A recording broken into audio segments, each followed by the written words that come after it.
Okay, so welcome everyone to this week's Algebraic Graph Theory seminar. Today our speaker is Hajime Tanaka from Tohoku University, and he's going to tell us about scaling limits for the Gibbs states on distance regular graphs with classical parameters. Thank you very much. So perhaps I should begin by singing a song, but I didn't prepare my song, so I will skip it. So this talk is based on a joint work with Masome Kuhestani and Nobuaki Obata. And actually, Masome Kuhestani is a student from Iran, and she visited me from February to July this year, and we worked on this project. So I'm going to talk about the outcome. So by the way, in Canada, it must be November the 9th, but now in Japan, it is November the 10th. Okay, so first, I will talk about some basic facts and results about a quantum probability theory. And this part is based on the book, as you can see there. So the book by Hora and Obata. So quantum probability and spectral analysis of graphs. And then I will talk about our results.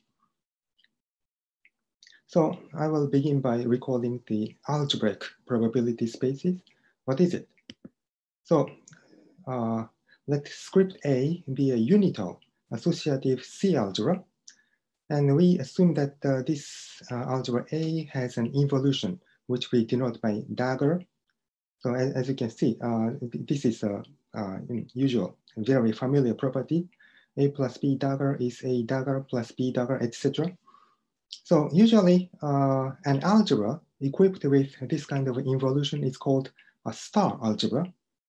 But in this talk, I will use dagger instead of star. So this is because at first I was planning to talk about the Terwilliger algebra, and the star notation conflicts with the notation in the Terwilliger algebra theory. But anyway, this dagger notation is very standard in quantum physics, so it should be okay. Now we consider map phi from A to the complex numbers. So this is called a state if it satisfies the three conditions as you see there. So first, this phi must be linear, and this phi maps the identity of the algebra A to 1. And the third is the positivity condition. So phi of A dagger A is a non-negative real number for every element of the algebra. In this case, it is called a state. And so the pair of the algebra A, a star algebra A, and the state. So this is called an algebraic probability space. So I do not know much about the history of this concept, but according to this book, so the very basic ideas are traced back to von Neumann. And one terminology here is that this algebraic probability space is called classical if the underlying algebra is commutative. So classical means commutative, and non-classical means, I'm sorry, quantum means non-commutative, something like this. So at the top right, I wrote down the three conditions of a state. So now I'd like to give you some examples. So this is the most important example. So let us consider a usual probability space. So omega is a finite set, and F is a sigma field, and P is a probability measure. And in this case, let A be the C algebra of essentially bounded random variables. And so strictly speaking, in this algebra, we have to consider equivalence classes. So if two functions or random variables coincide almost everywhere, then we identify these two variables. Anyway, in this case, let us consider the mean function. So every random variable, we associate its mean. mean value. So, but because x is bounded, so this mean value exists and finite. And it is very immediate to see that this mean function is a state. So in this sense, every classical probability space can be thought of as algebraic probability space. So this is why this theory is a generalization of the classical probability theory. Our second example, this is very similar. And let M be a compact Hausdorff space. And in this case, our algebra A is a C algebra of all continuous functions on M. And now let us fix a probability measure on M. So then for this mu, we consider this function. For every function f, we associate its integral with respect to mu. Then, because M is compact and every function, we are considering continuous functions, so this integral exists. And again, it is immediate to see that this phi satisfies all the conditions of a state. Oh, so by the way, for these two algebras, the dagger is given by complex conjugate. And for these examples, the multiplication in these algebras are pointwise multiplication. So these algebras are commutative. So they are examples of classical algebraic probability spaces, right? So the usual probability spaces are considered as classical algebraic probability spaces. So these are classical examples. And let us move on to some non-classical or quantum example. So now let us start with a non-empty finite set X. And in this case, we consider the full matrix algebra, and where the rows and columns of the matrices are indexed by the elements of X. And let us consider the trace, usual trace in the product. So A dagger B. So this is an inner product. So now let us consider a density matrix. So this is a matrix satisfying that it is first positive semi-definite. I use this notation to mean positive semi-definite. And also it must have trace 1.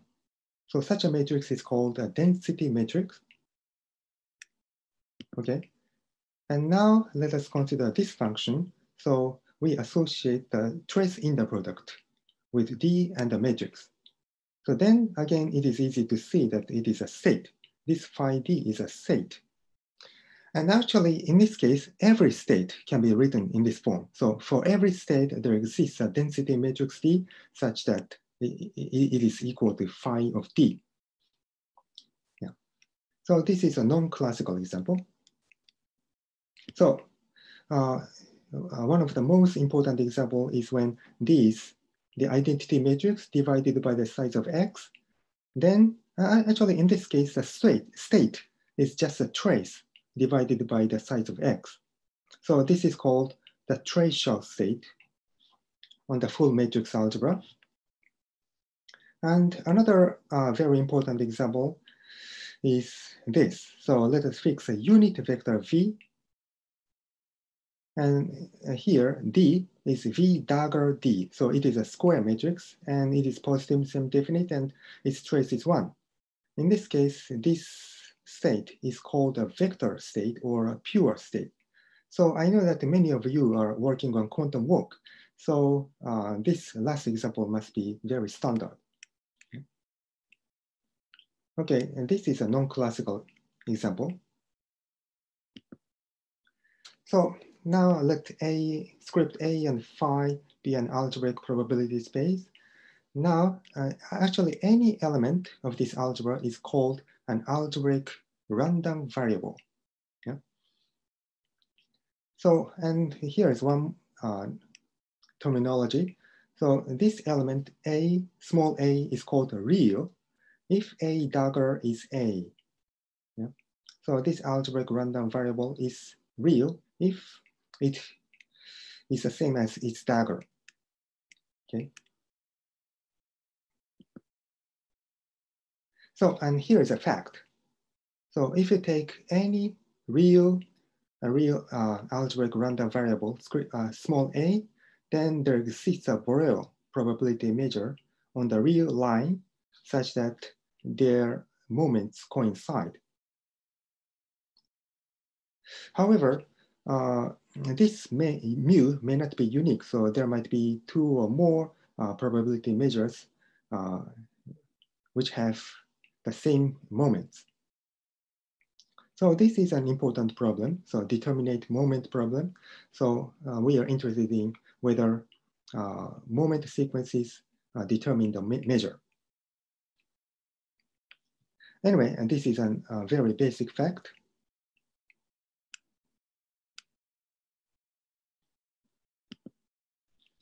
Okay, let us define one other concept. So let us consider another algebraic probability space, B and psi.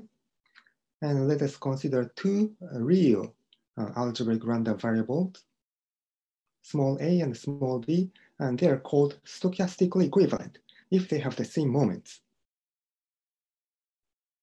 So this concept of equivalence is a very weak one. So we only require that they have the same moments.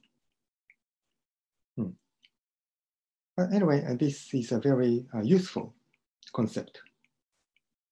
So roughly speaking, if they have the same moment sequences, then we think of them as basically the same.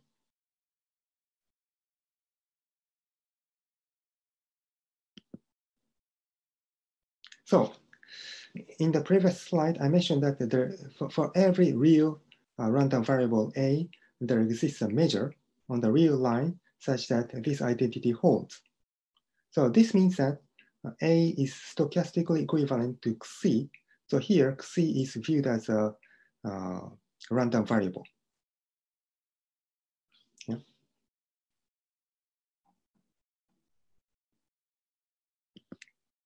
So now let us recall some basic facts about orthogonal polynomials. So here, let mu be a Borel probability measure on the real line where all the moments are finite. Then, so now let us consider the vector space of all the polynomials, and this vector space have a basis of what was it called?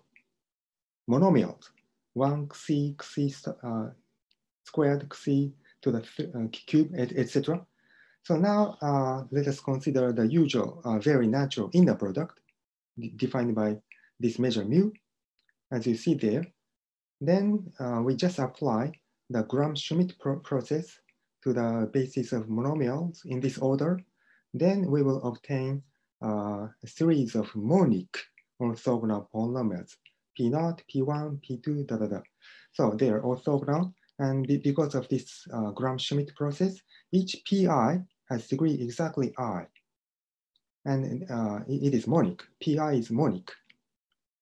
So in this way, we can obtain a sequence of orthogonal polynomials. And a very important fact about orthogonal polynomials is that we have a 3-term recurrence relations, as you see there. So if we consider Xi times Pi, then it is a polynomial of degree exactly I plus 1. But actually, this polynomial of degree exactly I plus 1 can be written as a linear combination of just 3 polynomials, Pi plus 1, Pi, and Pi minus 1. And because the left-hand side is monic, so the coefficient of Pi plus 1 is, of course, 1. But what is important here is that the coefficient of Pi minus 1, I minus 1, so which is omega I, so this is positive. So omega I is positive, and alpha I can be anything. So this is a 3-term recurrence relation. So this is a very basic fact. Now, you see the relation at the top right. So in the previous slide, implicitly, I consider the case when the support of mu is infinite. But when the support of mu is finite, then actually the inner product in the previous slide is degenerate. So in this case, actually, there are only finite number of polynomials, P0, P1, Pd. So in this case, of course, we have only finite number of coefficients, omega 1, omega d, and alpha 1, alpha d plus 1. Yeah. So this is a finite case. So the story so far is that we started from a Borel probability measure mu, and then we have moments, and then we can define a sequence of orthogonal polynomials. Then these polynomials satisfy the three-term recurrence relation. So from this relation, we can consider the coefficients, omega i's and alpha i's. But actually, these coefficients conversely determine the moments. So there is an explicit formula which determine the moments in terms of omega i's and alpha i's. So if we have measures, then it is of course very important to consider its moments. But this remark says that it is equally important to consider the coefficients, omega i's and alpha i's. So essentially, it is the same thing to consider the moments and to consider these coefficients. So I do not give the explicit formula here because it is a bit complicated, but anyway, there is a formula, such a formula, due to Accardi and Bocheco. So from now, we will basically work on these coefficients rather than moments.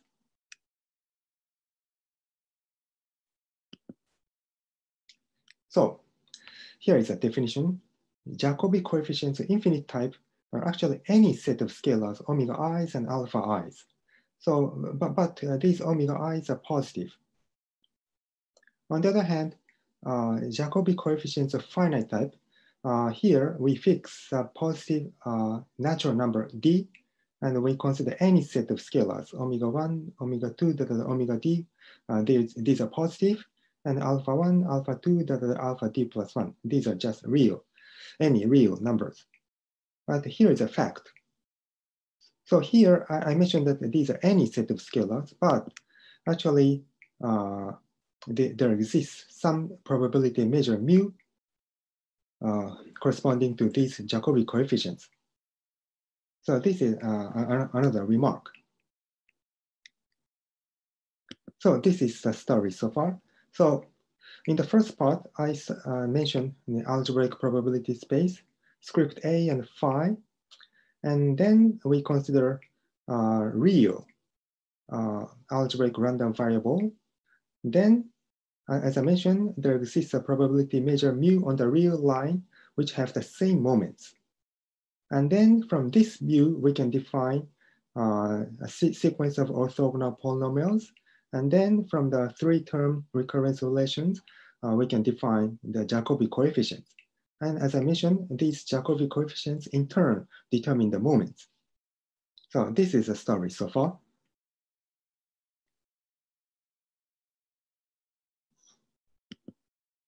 So now let us move on to some familiar topic. This is regular graphs. So let gamma be a finite connected simple graph with diameter d, and this delta is the path length distance function on x. So capital X is a vertex set and R is the edge set. And for every x, vertex x, small x, and gamma I x is a set of all vertices at distance I from x. So this is called the ith subconstituent. So, and here is the definition of a distance regular graph. So we say that gamma is distance regular if there exists integers, ai, bi, and ci. So such that for any pair of vertices s and y at distance I, so we have this picture. So because y is a distance I from x. So y belongs to gamma ix. And then as you can see, y has ai neighbors in gamma ix, bi neighbors in gamma I plus 1x, and ci neighbors in gamma I minus 1x. So, and these scalars, ai's, bi's, and ci's are independent of the choice of the pair x and y at distance I. In this case, it is called, the graph is called distance regular.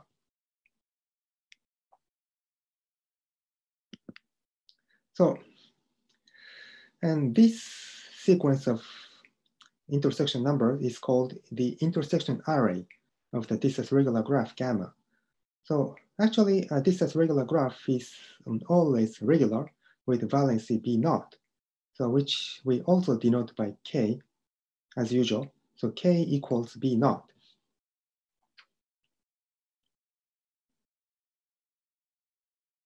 So this is just a definition, and let us look at some familiar examples. So Hamming graphs. So in this case, the vertex set is this one, Zn to the D. So Zn is a cyclic group of order n, and we consider its diff power. So the vertices are actually sequences. So two sequences, x and y, are adjacent whenever they differ in exactly one coordinate position. And in this case, we can very easily compute their intersection array. And so this is a very important example of a distance regular graph.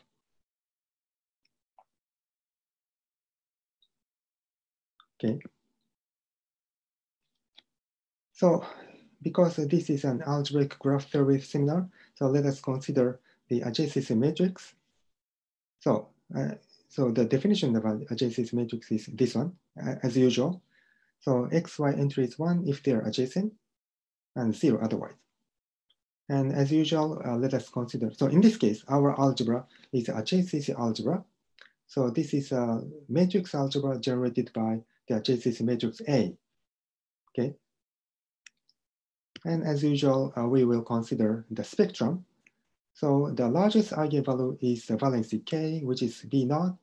So, and these are distinct, so in a distance regular graph with diameter D, it is known that it has exactly D plus 1 eigenvalues. So theta naught, theta 1, theta D in decreasing order. Let us consider the spectrum of gamma. So here, M naught is a multiplicity of theta naught, but actually this is 1, M naught is 1. And M1 is a multiplicity of the eigenvalue of theta 1, etc. So theta D, I'm sorry, MD is the multiplicity of theta D, okay?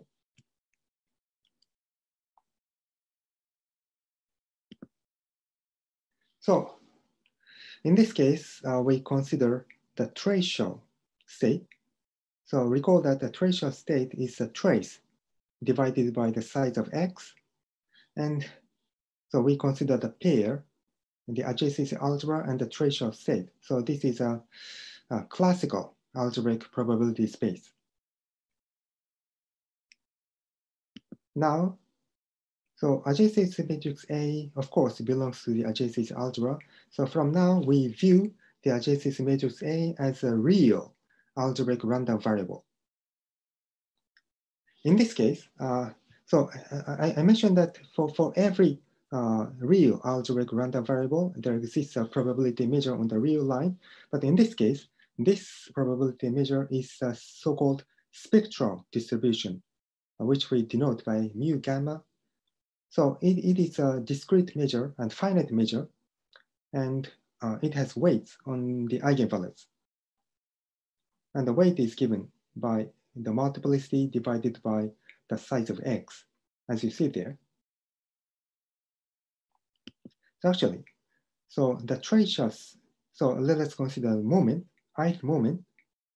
So the value of the tracial state at a to the I, so because this is basically the trace of a to the I divided by the size of x. So in terms of the eigenvalues and multiplicities, it is expressed as in the middle. But by the definition of this spectral distribution, this is written as the integral of c to the I. Actually, in this case, such a measure is unique. Actually, for any finite measure, I'm sorry. So every finite measure is determined by its moment sequence. In any case, in this case, the treasure state is realized by this spectral distribution.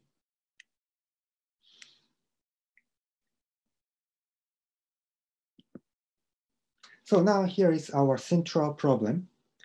So instead of considering one distance regular graph, so we want to consider a family of distance regular graphs which grows. And then we are interested in the limit distribution, if it exists. So for example, Hamming graphs are a natural family of growing graphs.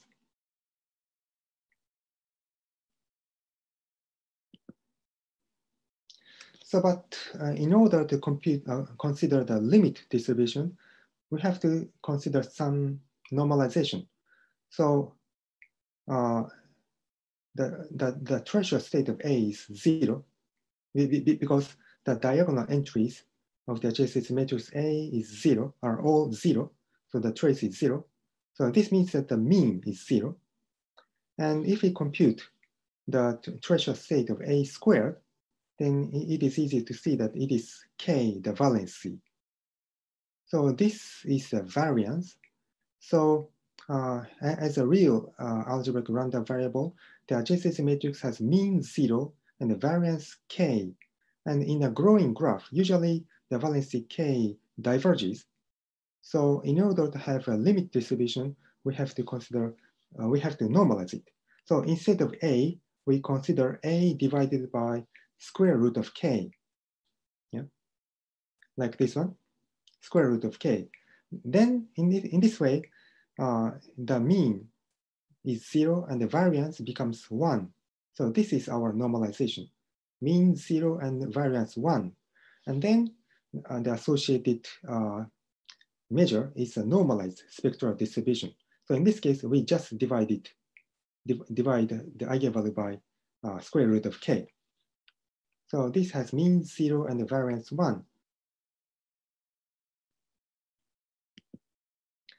And so I mentioned that this is our central problem.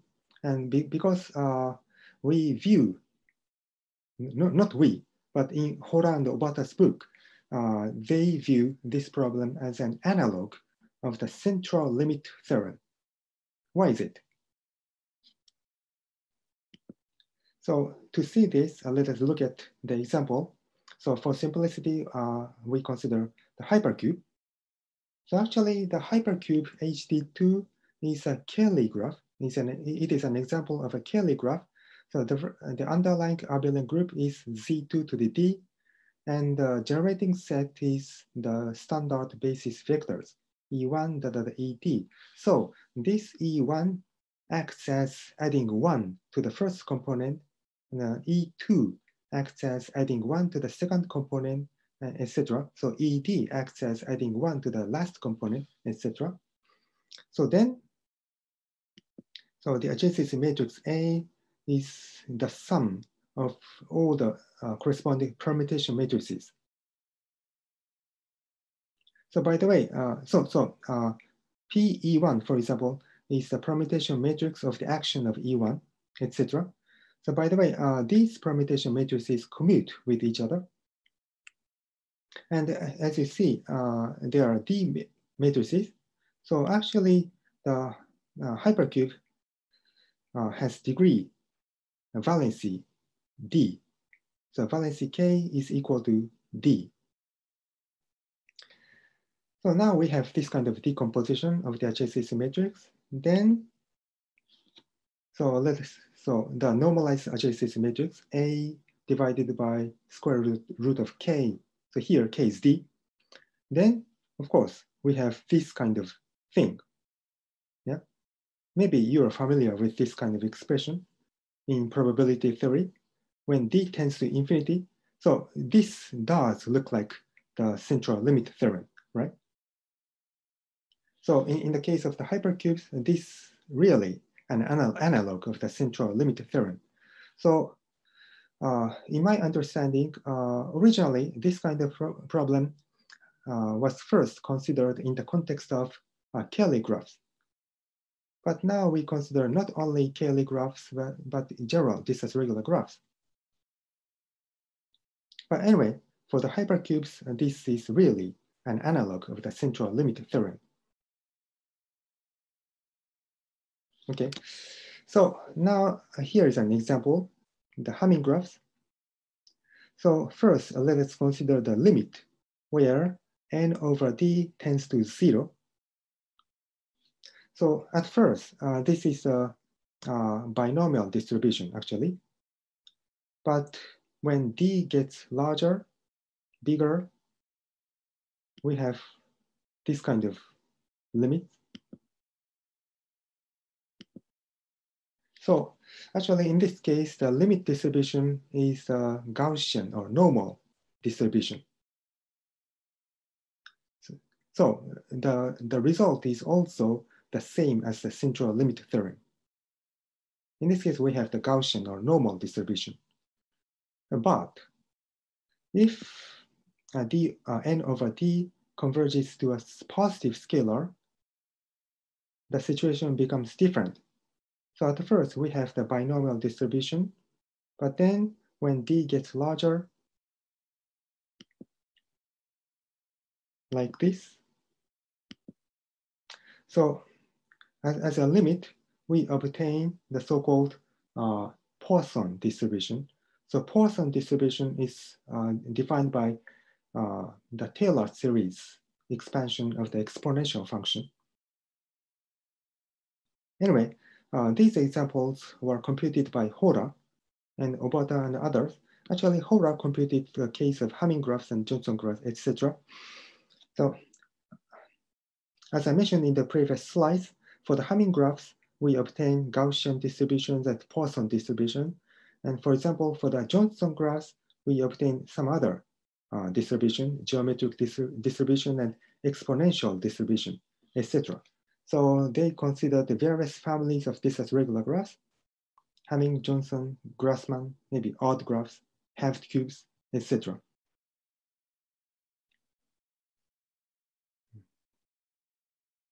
So far we have considered the tracial state, okay?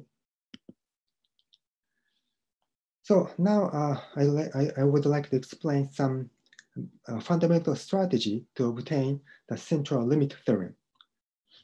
So first, let us recall the ith distance matrix.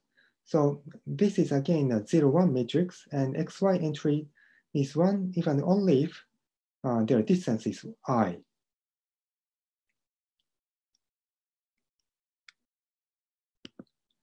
Then, actually, by the definition of a distance regular graph, we obtain this kind of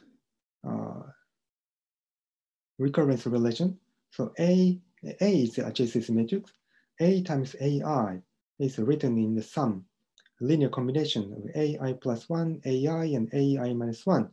And the coefficients are given by intersection numbers. So from this recurrence, it follows that the adjacency algebra A has a basis of these distance matrices, A0, A1, AD. So actually, A0 is the identity matrix and A1 is the adjacency matrix. So, but as we can see here, the coefficient of AI plus 1 is CI plus 1, so which is not 1 in general. And recall that we are considering the normalized adjacency matrix. So we want to normalize this relation as well. So instead of working with AIs, let us consider this kind of complicated matrix. So this is a scalar multiple of AI. Then actually you can easily compute the last identity. So on the left-hand side, we consider the normalized adjacency matrix A over square root of K. if we multiply this matrix, so as you see there, then on the right-hand side, so in this case, the coefficient of ai plus 1 tilde becomes 1. And the coefficient of ai minus 1 tilde is given by this one. So actually, so this coefficient gives, so I mentioned that the probability measure corresponding to the normalized adjacency matrix A over square root of K is given by the normalized spectral distribution, and the Jacobi coefficients of this normalized spectral distribution are given by these scalars. So our omega I is this one, and our alpha I plus 1 is given by this scalar. So in this way, we can compute the Jacobi coefficients of the normalized spectral distribution.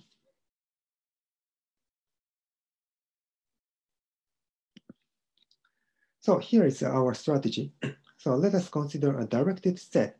So a directed set is similar to the totally ordered set, but in this case, the binary relation is reflexive, transitive, and one additional property that every pair of two elements has a common upper bound. In this case, it is called a directed set. And now let us consider a net of distance regular graphs. So this just means that for every lambda element of the directed set, we associate a distance regular graph. So that's all. So this is actually nets are generalization of sequences. So if the directed set is given by the natural numbers, then this net is just a sequence of distance regular graphs. But anyway, in this case, we suppose for simplicity that the diameter tends to infinity. So actually this diameter is now depends on the choice of gamma, I mean gamma lambda. So but for simplicity, we omit the subscript lambda. So we will just write D. So this D depends on lambda. And now below is a method by Hora, Obata, and others. So step 1. So we want to have the limit distribution. Then of course, the Jacobi coefficients must converge to the Jacobi coefficients of the limit distribution. So the necessary condition is that the Jacobi coefficients converge. So there exists a set of Jacobi coefficients, omega I bars, alpha I bars, and our Jacobi coefficients converge to these Jacobi coefficients. So this is a necessary condition. So if we have a limit, then the Jacobi coefficients must converge to the Jacobi coefficients of the limit distribution. So now we have a necessary condition. So first, we have to look for a net of distance regular graphs whose Jacobi coefficients converge. So this is the first step. And once we have such a net of distance regular graph, then we want to find the probability measures, mu. Actually, as I mentioned, this measure mu may not be unique. So in some cases, we have to consider subnets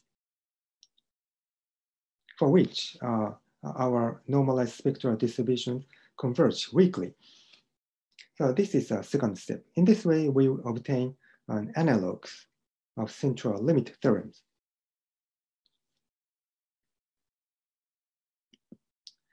So far, up to this point, you may wonder if there is anything quantum.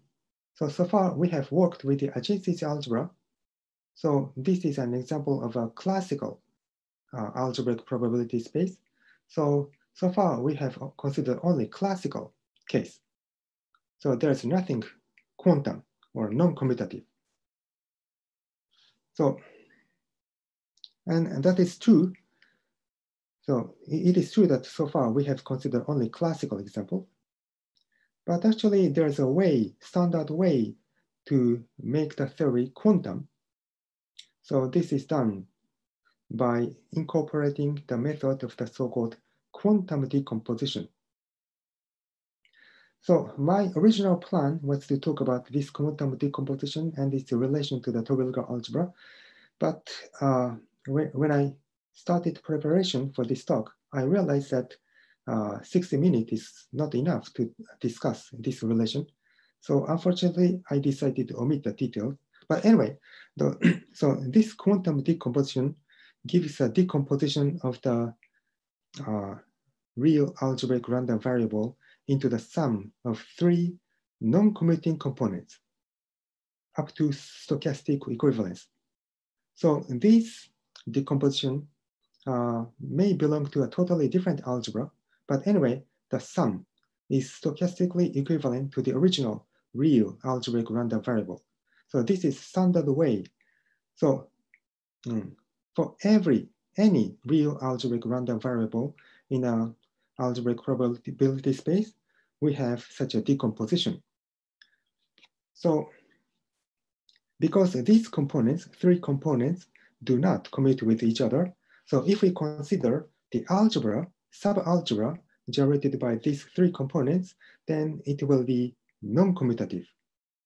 Okay, so adjacency algebra itself is commutative, but if we consider its quantum decomposition and the algebra, subalgebra generated by these 3 components, then we will obtain a non-commutative algebra. So in this way, we can make the theory quantum or non-commutative. And actually, if we consider the case of the distance regular graph, this quantum decomposition can be done inside the so-called Terwilliger algebra. So in the case of a distance regular graph, the quantum decomposition has a combinatorial interpretation. So this is a point. So I first learned about this quantum probability theory and the quantum decomposition first in 2008, I think. So in 2008, I listened to the talk by Professor Obata at a domestic conference in Japan about algebraic combinatorics. And then I and some other participants quickly realized that, oh, this is nothing but the Terwilliger algebra. So Professor Obata was actually talking about the Terwilliger algebra. And then because I am and I have been an aficionado of the Terwilliger algebra theory, so I quickly became interested in this theory. Anyway, so unfortunately, I have to skip this part of the discussion. So anyway, so the message here is that there is a way to make the theory quantum, non-commutative. So far we have considered the tracer state. So from here, I will consider Gibbs state. So first, let us fix a real number t and consider this matrix kt. So this is given in this way.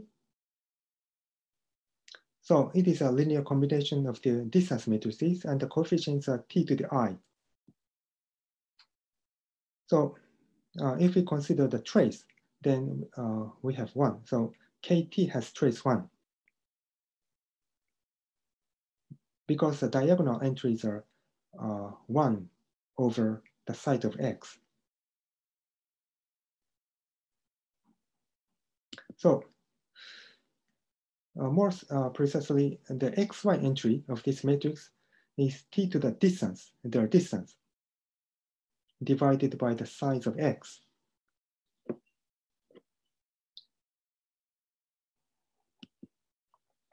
So I do not go into the detail about the meaning of the Gibbs state, but actually this concept arises in, what was it called?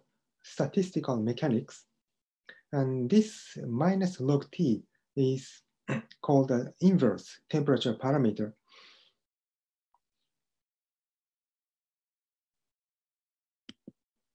So anyway, so the Gibbs state phi t is defined in this way. So we consider the inner product with kt. So actually, this Gibbs state is a generalization of the tracial state because when t is 0, if phi 0 is actually equal to the tracial state. Because when t is 0, then t to the I is 0, except when I is 0.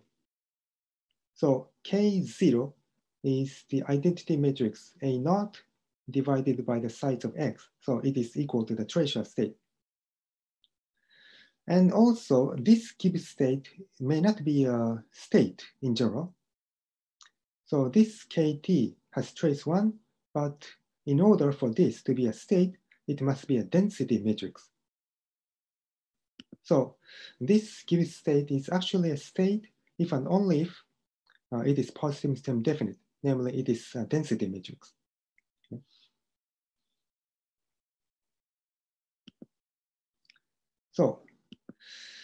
So this is why we are interested in this set, pi gamma. So it is a set of all real numbers t for which kt is positive stem definite, so that the Gibbs state is actually a state.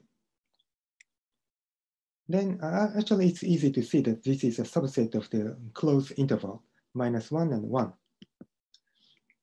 But anyway, so here the formulas look a bit complicated, but anyway, we consider the trace, I'm sorry, the mean. So in this case, the mean is tk, and the variance is a bit complicated expression. So, but anyway, we have to consider the normalization. So we consider the normalization this way. Then it has mean 0 and the variance 1. So we can consider the limit for this matrix. Then for each lambda, we choose t for which kt is positive semi-definite, or it is a density matrix. So t is actually a function of lambda. So now, as in the same way as before, we can consider their Jacobi coefficients. So the formulas are complicated, but anyway, we can compute the Jacobi coefficients in this way. So you do not need to memorize anything. So this kind of concept was, again, first considered in the case of Cayley graphs, and then Hora, in his 2000 paper, generalized the concept to this as regular graphs. And for Hamming graphs and Johnson graphs, Hora showed that this pi gamma contains 0,1 closed interval, and also computed the limit distribution. And for the Hamming graphs, we obtain similar distributions, but for the Johnson graphs, the situation is a bit complicated. But anyway, there is an explicit formula for the limit distribution. So now, finally, we consider the graphs with so-called classical parameters. So this as regular graph is said to have classical parameters d, q, alpha, beta, if the intersection numbers are expressed in this way. So expressed using 4 parameters. So here, these binomial coefficients are actually q binomial coefficients. So I think this definition is due to Brouwer, Cohen, and Neumeier. So an important fact here is that this q, which we call the base, so this q is an integer distinct from 0 and -1. If the diameter is at least 3,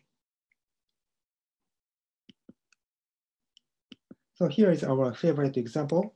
In this case, I mentioned that the intersection numbers are given in this way, but if you compare these two expressions, then you can immediately see that Hamming graphs have classical parameters where Q is 1, alpha is 0, beta is n minus 1. So Hamming graphs have classical parameters. And here's one other example, Grassmann graphs. So in this case, we assume that n is at least twice d. So the Grassmann graphs have vertex set, the set of all d-dimensional subspaces of the vector space, n-dimensional vector space over the finite field Fq, and two vertices x and y are adjacent whenever their intersection has dimension d minus 1. And this graph, again, has classical parameters, as you see there.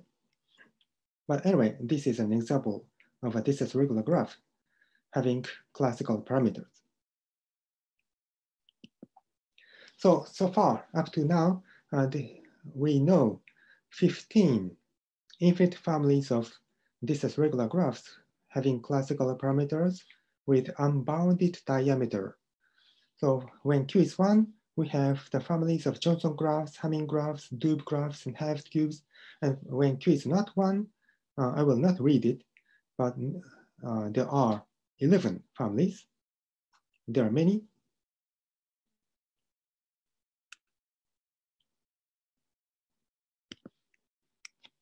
So, and now I want to discuss why we have to focus on classical parameters, why it is a good idea, it is reasonable to focusing on classical parameters. And one of the reasons is that most of the known families of distance regular graphs with unbounded diameters are related to those having classical parameters. So cycles are exceptions, but they have valency 2. So usually we omit or we ignore cycles. And folded Johnson graphs, odd graphs, double odd graphs are very closely related to the Johnson graphs. And folded cubes, folded halved cubes are very closely related to the Hamming graphs, more precisely hypercubes. And doubled Grassmann graphs are related to the Grassmann graph. Am I missing something? I think these are all. But anyway, and they are related to the distance regular graphs having classical parameters.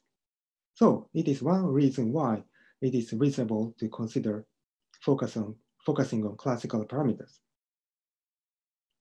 And another reason is because of this proposition. So if gamma has classical parameters with Q not 1, then this set pi gamma is a set of all T for which KT is a density matrix. In this case, we can find infinitely many points in this pi gamma.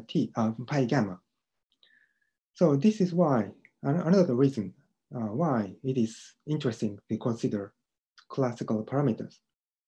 So my original plan was to discuss the proof of this proposition because it's easy when Q is positive.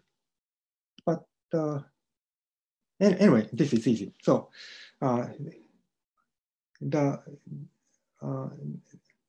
most important part of the proof is this fact. So if we consider the orthogonal projection with of theta 1, eigenvalue theta 1, then this E1 can be written as a linear combination of the all ones matrix J and KQ inverse. So this is the basic, the most important fact in the proof. So because of this fact, we can prove this proposition. Anyway, I omit the detail. So it's not so difficult when Q is positive. Yeah, so by manipulating these coefficients zeta and eta, we can prove that KQ inverse is positive semi-definite. But once KQ inverse is shown to be positive semi-definite, then actually KQ to the minus I is essentially the sure power, Hadamard power of KQ inverse, so which is again positive semi-definite. Anyway, so this is an important proposition. So now here is our main result. This looks very complicated. So you do not need to memorize anything. So here we suppose that our net of this regular graphs. So each gamma lambda has classical parameters where the base q is not 1 and the diameter is at least 3. And so we assume that the limit Jacobi coefficients exist. Then the conclusion is that there are many conditions on the classical parameters. So for example, this limit inf is positive, and moreover, this base q eventually takes at most 3 values. So we obtain this kind of condition. And now we suppose that q is eventually constant. So then alpha is also eventually constant. Oh, I'm sorry. And the conclusions here look complicated.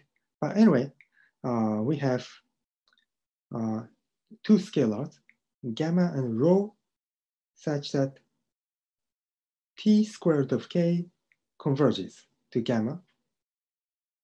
And beta over square root of k more or less converges to rho or alpha over rho.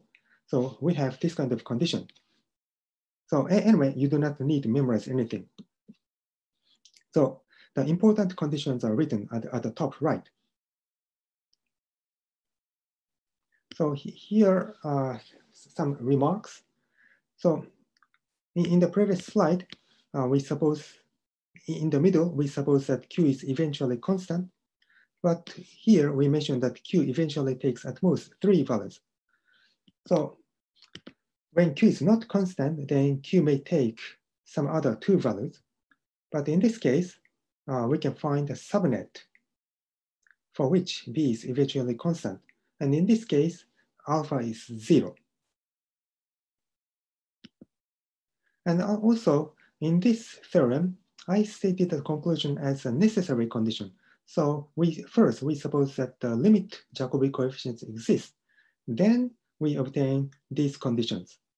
But actually, this conclusion, so the most importantly, these conditions more or less give sufficient conditions. So these are more or less necessary and sufficient conditions for the Jacobi coefficients to converge. And in this theorem, we classified the limit Jacobi coefficients, but actually we can also find all the limit distributions. So we can describe the limit distributions in terms of q, alpha. So as I mentioned, q and alpha are eventually constant. Then gamma and rho are written at the top. So here's our final example of a Grassmann graph. In this case, we consider this kind of a limit. So n minus twice t plus 1 converges to twice e. So the left-hand side, n minus twice t plus 1 is an integer. So twice e is also an integer. So in this case, beta over square root of k converges to q to the e. So I do not write the full description of the distribution, but the limit distribution is a discrete distribution on these points where j ranges over the natural numbers.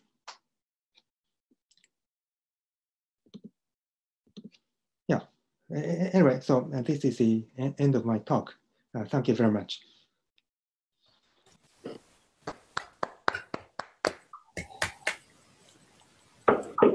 Thank you, Hajime. Before we go to questions, there is one comment in the chat from Bill Martin. Oh, really?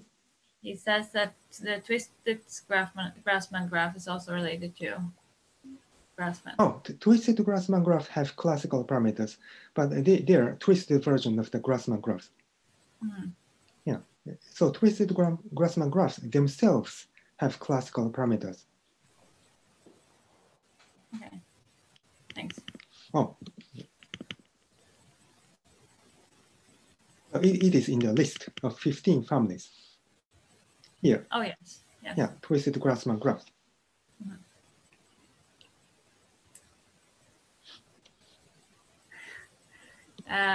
Okay, so are there any questions for Hajime?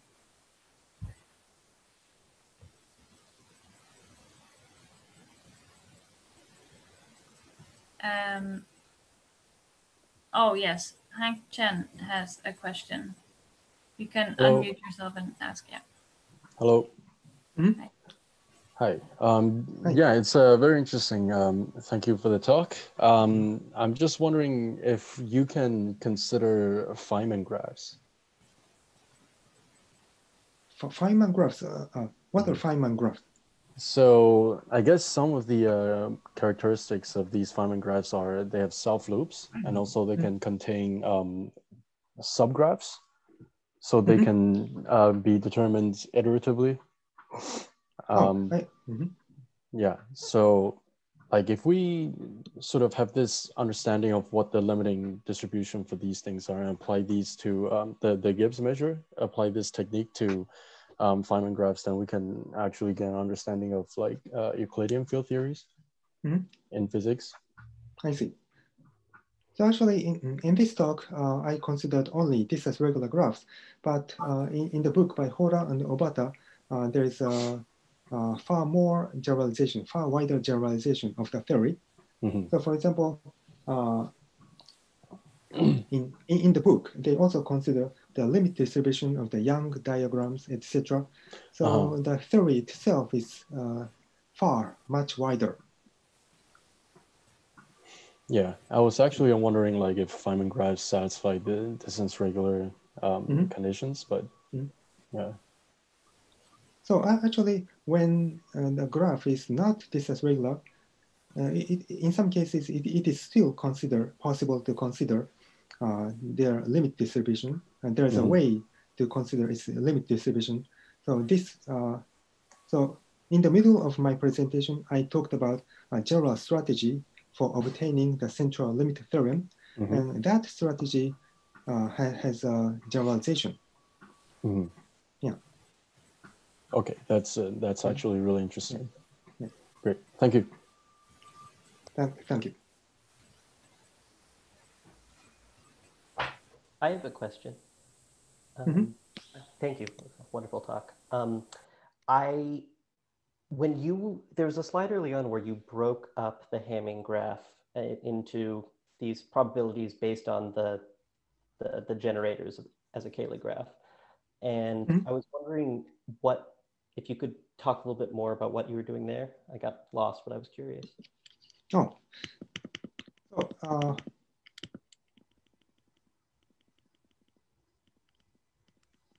Where was that? It's pretty early on, like this one. Yeah, there you go. So yeah, in this example, so actually this kind of decomposition can be done for any Cayley graphs. So you're breaking up in terms of generators here. Yes. But are you doing that in these cases with? Well, I guess, how do you break up when you're dealing with a distance regular graph that isn't coming from a Cayley graph? Or is that... general distance regular graphs, this does not hold. Right, okay. Of course, and this is true only when it is a Cayley distance regular graph. Got it, okay. Yeah, so for any Cayley distance regular graphs, we can consider this kind of decomposition. So in such a case, this is really an analog of the central limit theorem. Right. Yeah. Okay, got it. Thank you.